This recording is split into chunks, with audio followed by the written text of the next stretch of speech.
Ya, jadi kalau lulusan jadi farmasi menjadi asisten di TTK sampai bisa nggak dapat pekerjaan, keliru.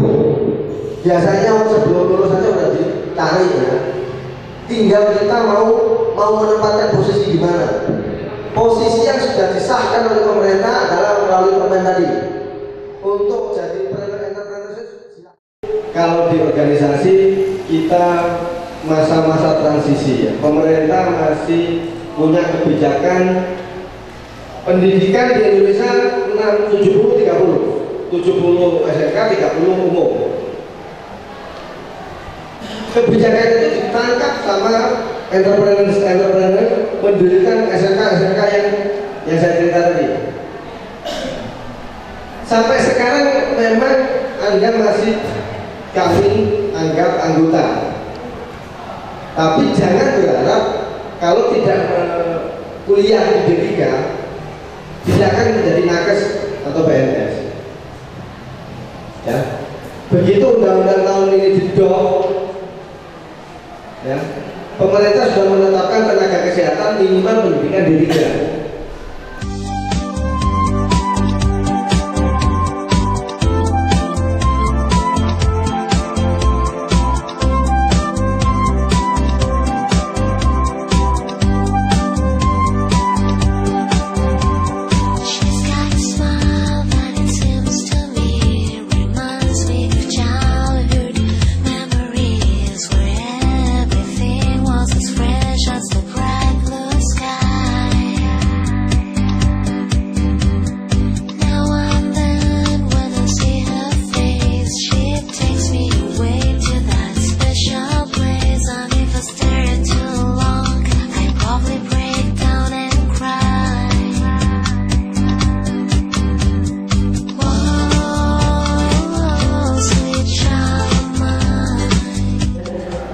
Dan berikan tepuk tangan untuk Hipnotic Band yang sudah membuka acara kita pada pagi hari ini. Hipnotic Band ini adalah salah satu band dari unit kegiatan mahasiswa Putra Indonesia Malang. Dan karena kami menyadari bahwa mahasiswa di Indonesia Malang tidak hanya sekedar menonjolkan sisi akademisnya juga, tapi juga dari sisi minat dan bakatnya juga kami asah, sehingga suksesnya juga tidak hanya di dunia farmasi saja. Oke, langsung saja kita masuk pada acaranya, yaitu sambutan. Sambutan pertama akan dibawakan oleh Kepala Biro Humas selaku penggagas acara ini. Saya panggil Biro Humas Ibu Kristianti Sarjana Psikologi untuk memberikan sambutan. Monggo. Karena kami di sini akan memberikan bukan hanya informasi bagi teman-teman Camaba, tapi bagaimana kami beserta Anda, kita bersama-sama dengan Akademi Farmasi Putra Indonesia Malang meraih Touch Your Future bersama-sama dengan Anda untuk ke depan. Itu harapan kami.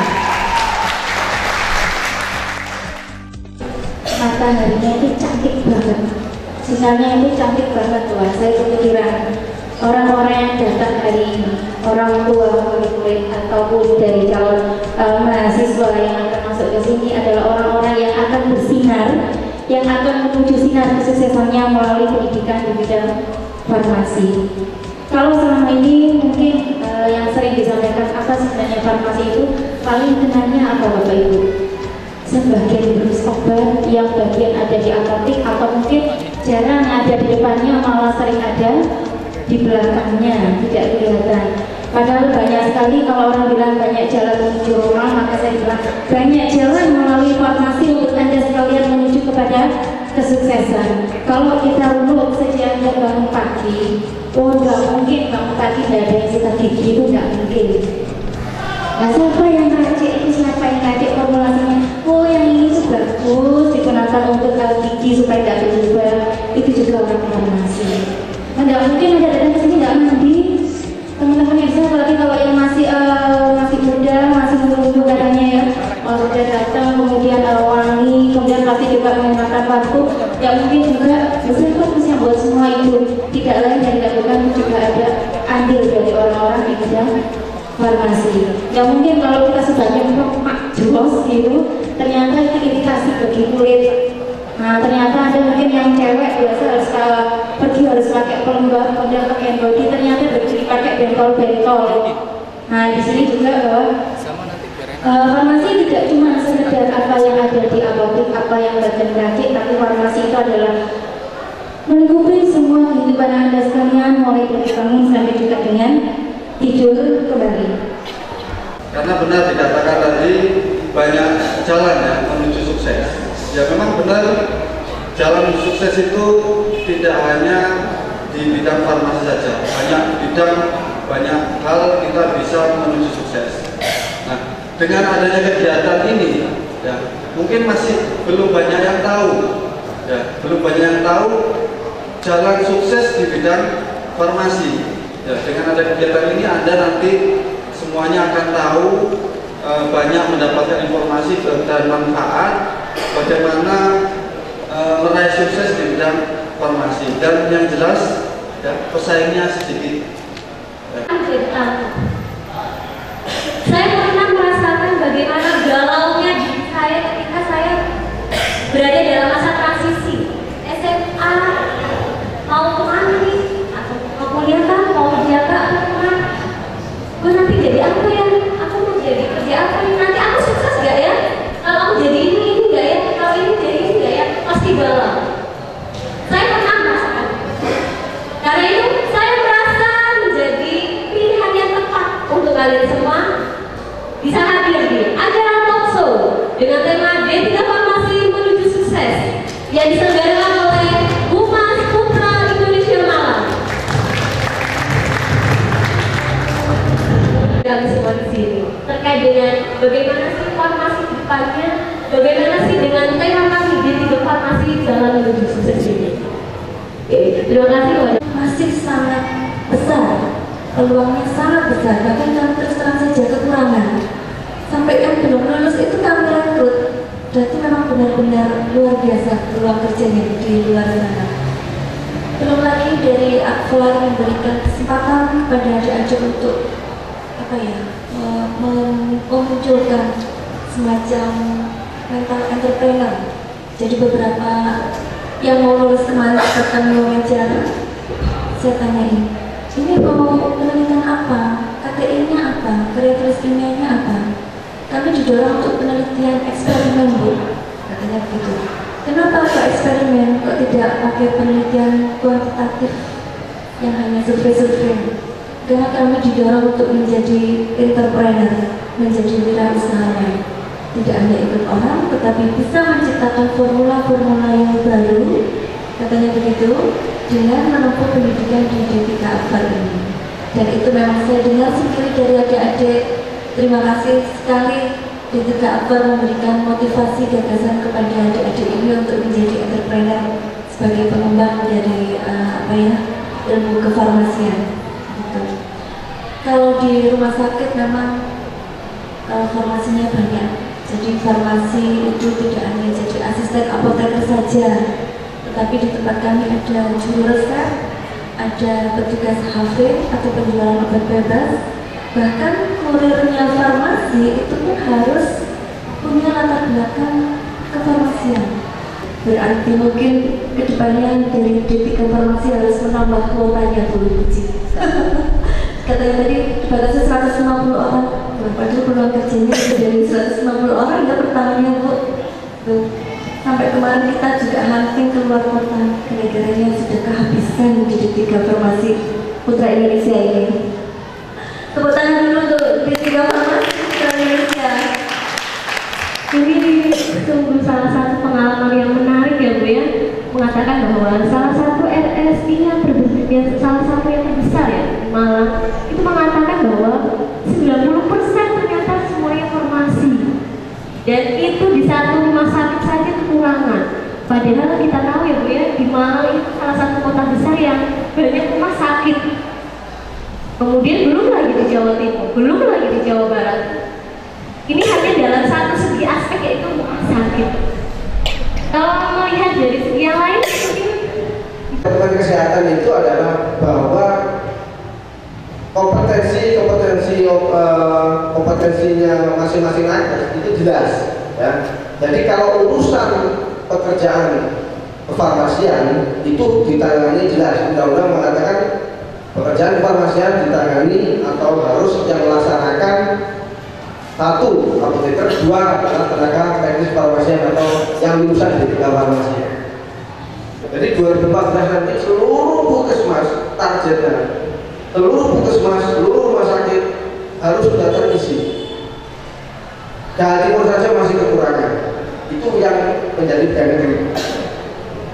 Lulusan D3 farmasi itu penting perannya ya.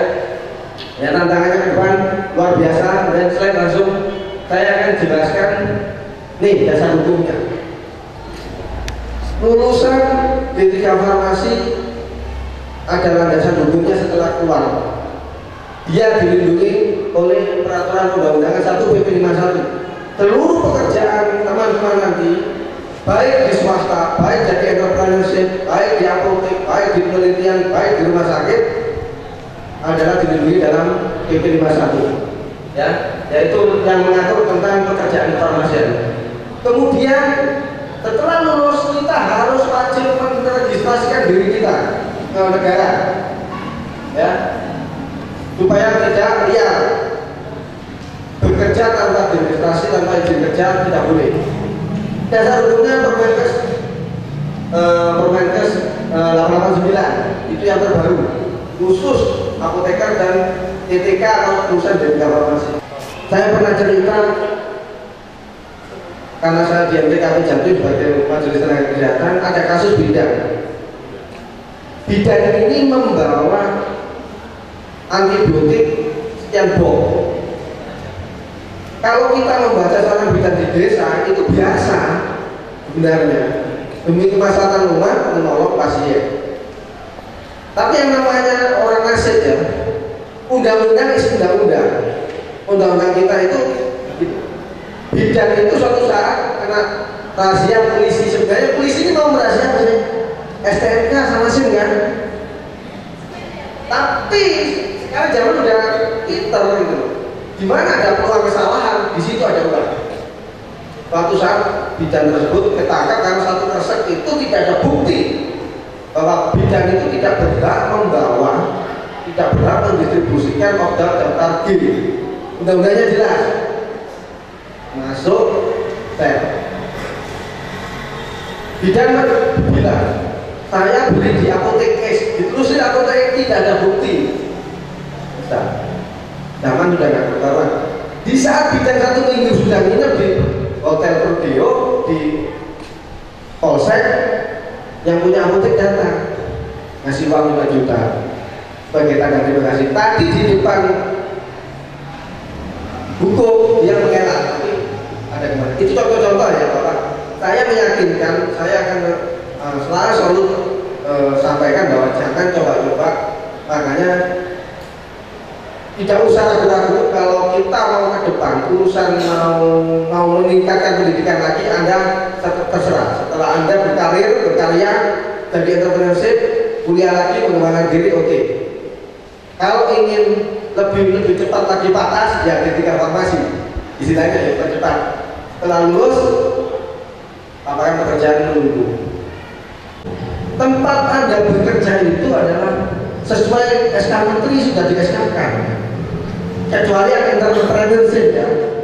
Di situ ada farmasi komunitas, ada farmasi rumah sakit, ada farmasi bidang industri dan pengawasan, ada farmasi bidang penelitian. Nah, lanjut, secara detailnya adalah slide nih. Untuk komunitas itu nih, Anda bisa bekerja di toko obat sebagai entrepreneurship, di apotek, di pelayanan, kemudian di puskesmas, dagang farmasi, kemudian serta di instalasi farmasi rumah sakit, dinas kesehatan, semua ada. Puskesmas yang saya ceritakan tadi wajib 1 TTK, 1 asisten atau dan 1 apoteker. Undang-undang mengatakan jelas, ya. Kemudian slide untuk farmasi, industri, rumah sakit, apalagi rumah sakit. Dokter Sutomo itu asistennya lulusan D3 farmasi. Kemarin saya dikasih tahu sama kepala instalasinya ada 200 rumah sakit itu ada 200, itu masih kurang. Ya, saya punya asisten 1.500 kalau di dunia farma total, itu masih kurang. Tahun ini Jawa Timur kita merekrut masih kurang 50 peserta lagi, 50 TPK lagi. Ini lanjut bidang industri apa lagi? Yang saya cerita barusan ada bidang industri. Ya, di bidang industri itu bagian produksi butuh, bagian quality control butuh, bagian pengawasan QA butuh, bagian pembelian saja nggak boleh, harus jadi farmasi. Perencanaannya meskipun ada juga manajer perencanaan, di situ harus ada orang farmasi. Bagaimana bisa merencanakan kalau nggak tahu bahan bakunya ya itu. Kemudian di bidang pengawasan industri ya, lanjut. Kemudian ini yang paling luas juga bidang penelitian. Coba cek di internet, browsing. Jadi semua pekerjaan yang mengharuskan sesuai perundangan itu ada di sana. Ya, ada Balai Besar Pengobatan dan Makanan, Laboratorium Kesehatan Daerah. Ya, jadi lulusan Kasbar adalah masih sangat dibutuhkan ya. Dan Anda, PAVI untuk PAVI Jawa Timur di 3 farmasi Putra Indonesia Malang sudah kerjasama. Setelah lulus, Anda sudah langsung didaftar oleh kampus jadi anggota mendapatkan KTA. Kemudian izin SDR, ETK. Begitu Anda pulang, nanti nyaman juga. Tinggal melapor, saya sudah jadi anggota, saya sedang boleh bekerja. Jadi tak ngurus-ngurus sendiri. Ya, itu di daerah pulang langsung tinggal mau bekerja di mana. Mau jadi entrepreneurship, izin kan? Ada aturan perundangannya. Ya, lanjut. Selain, ya ini anunya apa singkat-singkatnya. Terus ya ini saya cerita tadi rekomendasi PAVI Jawa Timur sudah merekomendasi untuk Putra Indonesia Malang. Ya, lanjut. Ya, jadi kalau lulusan jadi farmasi menjadi asisten TTK sampai bisa nggak dapat pekerjaan, keliru. Biasanya sebelum lulus saja udah ditarik ya. Tinggal kita mau menempatkan posisi di mana. Posisi yang sudah disahkan oleh pemerintah adalah melalui permen tadi. Untuk jadi entrepreneurship silahkan. Itu. Kemudian organisasi profesi biasanya saling mengisi di Kabupaten X meminta sekian. Langsung transfer. Kalau Anda sudah terdaftar terregistrasi, ya, Anda coba buka blog, nama Anda pasti ada. Ya, di MTKP sampai MTKI lulusannya nilainya alamannya terdaftar. Saya sudah masukkan ke blog.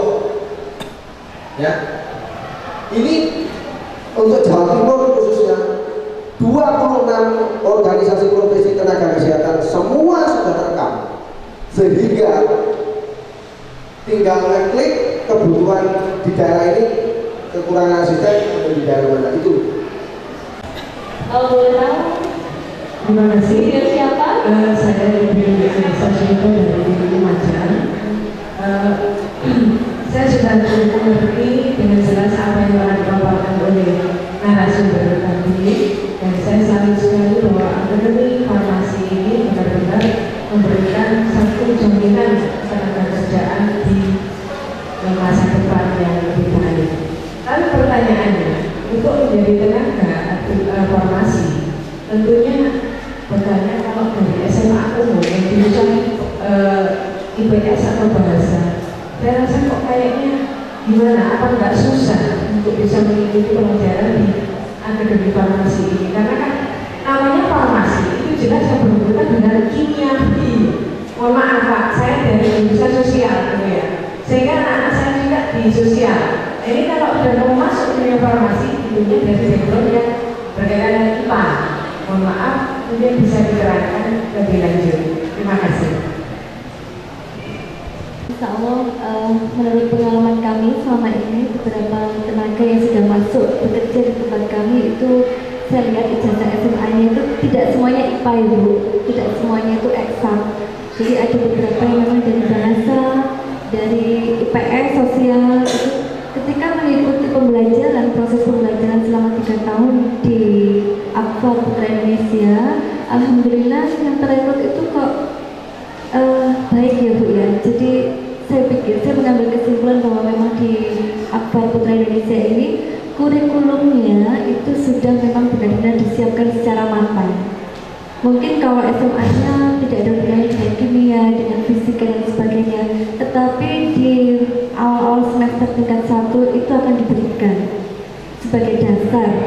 Jadi ilmu eksak dasarnya diberikan untuk kemudian dilanjutkan pada pengembangan eksak yang lainnya sampai menjadi, bahkan belum lulus pun kita bisa ambil kemarin itu 6 orang. Dan alhamdulillah sampai sekarang juga memuaskan Bu, tidak ada kompetisi dasar Bu, dan ada evaluasi kinerja. Jadi 1 bulan adik-adik ini kerja di tempat kami, praktek di tempat kami, kita lakukan evaluasi. Alhamdulillah nilainya 80 ke atas Bu kemarin evaluasinya. Padahal saya lihat di background ijazahnya, saya telah dari pemberkasan itu memang tidak semuanya eksak Ibu, tidak semuanya IPA. Itu mungkin terima kasih buat Akfa Putra Indonesia yang telah menggodok saya menjadi benar-benar kompeten di bidang farmasi. Terima kasih Tuhan. Mungkin di Pak Indra mungkin ada tambahan. Semua fakultas boleh didaftar oleh orang mendaftar lulusan dari yang penting dari SMK, SMA, lulusan apapun. Jadi pemerintah membuat peraturan perundangan itu tidak tanpa sebab dan tidak tanpa penelitian. Jangan khawatir, Bu. STM yang sekarang jadi dokter banyak. Staf saya yang jadi apoteker lulusan dulu STM juga ada. Ya. Jadi ini memprihatinkan sekali kalau teman-teman pengusaha apotek itu memperkerjakan anak-anak SMA. Ya. Anak-anak SMA yang kemudian diajari otodidak di situ. Permasalahannya bila terjadi kesalahan pemilihan, ya. Pemilih apotek tidak akan bertanggung jawab. Undang-undang mengatakan yang menyerahkan, ya Anda ini yang belajar otodidak ini yang teman. Kenapa pemerintah harus meregistrasi? Supaya menghilangkan tadi itu, supaya teman-teman yang menangani pekerjaan kefarmasian itu benar-benar lulusan yang sudah dididik dengan benar, sesuai kompetensinya. Ya, banyak kasusnya. Ini mungkin menunggu waktu. Pemerintah masih ada yang 1 kabupaten kota strict dinasnya, seluruh apotek di dioperasi. Kedapatan tenaga yang tidak punya kompetensi yang diinginkan boleh kerja di situ asal jadi mengantarkan minum obat, akuntingnya, tidak masalah. Tapi begitu dia di pelayanan peracikan, dan kasus ini banyak. Yoga dari SMK Bina Mandiri. Saya bertanya, saya kan dari SMK Farmasi, saya masih bingung melanjutkan ke perguruan tinggi atau enggak. Terus saya akan bertanya, apa perbedaan dari D3 Farmasi sama lulusan SMK Farmasi? Terima kasih. Bedanya gimana? Kalau di organisasi kita masa-masa transisi, ya. Pemerintah masih punya kebijakan pendidikan di Indonesia 70-30, 70 SMK, 30 umum. Kebijakan itu ditangkap sama entrepreneur mendirikan SMK yang saya cerita tadi. Sampai sekarang memang Anda masih kami anggap anggota, tapi jangan berharap kalau tidak kuliah di D3 tidak akan menjadi nakes atau PNS. Ya, begitu undang-undang tahun ini didorong, ya, pemerintah sudah menetapkan tenaga kesehatan minimal pendidikan D3. memang ini adalah ya kalau kita bicara jadi terlalu banyak ya. Ini lagi dalam transisi, saya juga harus menolong dan mengangkat sekian ratus kalau nggak salah untuk 2013 ini. Sekian ratus lulusan SMK, saya nggak bisa bayangkan mereka diajari SMK, SMK Kesehatan, SMK Analis, SMK Farmasi, SMK ya. Yang SMK lulusan mantan tim Putra Indonesia Malang memang dulu Pak SMF pasti segala prasarananya, persyaratannya pasti lengkap. Yang saya prihatin adalah SMK yang baru muncul kemudian mendirikan jurusan farmasi. Ya, bagaimana kurikulumnya, bagaimana fasilitas laboratoriumnya. Survei saya waktu advokasi seluruh Jawa Timur memang prihatin. Dari sekian 50-an yang hanya bisa dilihat cuma sekitar 9. Makanya yang sisanya kemarin ada UPK, ujian praktek kejuruan yang dikawal oleh organisasi sama Dinkes, yaitu penyebaran. Ya, kalau saran saya nggak usah galau, kuliah saja di sini. Betul ya, terima kasih. Memang betul yang telah disampaikan oleh Pak Hendro bahwa kita sekarang dalam masa transisi, di mana tenaga kesehatan itu sekitar 30% masih diperbolehkan ya Pak, yang SMK itu masih diperbolehkan. Yang namanya tenaga farmasi ini karena masanya masa transisi, jadi tinggal tunggu waktu, katanya Pak itu tinggal domnya kapan SMK ini harus mau tidak mau minimal di 3, harus minimal di 3. Begitu juga yang telah kami lakukan di akreditasi rumah sakit, bahwa tenaga kefarmasian itu harus minimal di 3 untuk asisten apoteker. Jadi kalau jenengan sekarang galau, katanya Pak Hendro tadi, tidak usah galau, jenengan datang hari ini, saat ini di Putra Indonesia itu sudah merupakan betul, sudah merupakan pilihan yang tepat. Tidak usah galau, karena apa? Sudah kita sampaikan dari awal bahwa peluang kerja ke depan untuk di 3 farmasi bahkan masih kurang murah, peluangnya sangat besar, dilindungi oleh PP yang begitu kuat profesinya. Bahkan diatur sedemikian rigidnya, detailnya, sampai HR-nya aja diatur, begitu ya.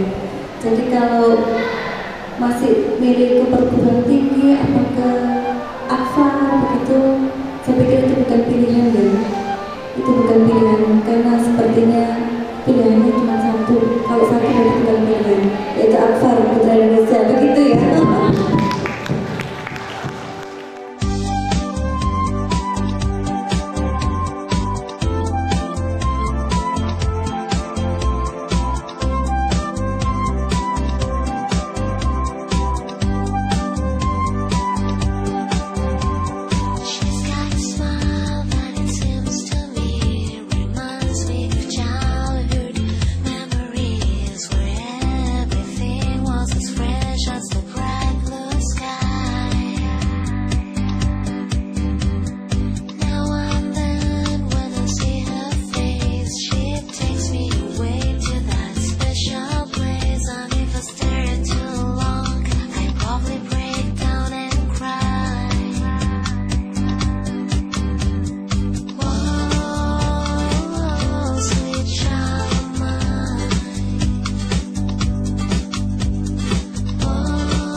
Tanggapannya sangat positif menurut saya, karena saya kan awalnya takut untuk masuk ke farmasi itu, benar-benar takut kan.